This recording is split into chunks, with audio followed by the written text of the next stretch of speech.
nkubwire imbaraga, urukundo, amahoro, umugisha, kunezerwa, kwishima, ibyiringiro byose bibe ku buzima bwawe, bibe mu muryango wawe, bibe mu kazi kawe, bibe ku nshuti zawe, mu izina rya Yesu.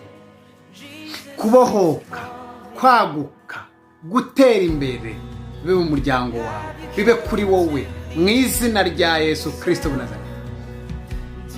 Uri umuntu munini, uri umuntu mwiza, uri umuntu w'igikundiro, uri umuntu w'amahoro, uri umuntu w'umugisha, uri umuntu Imana yaremye ifiteho umugambi.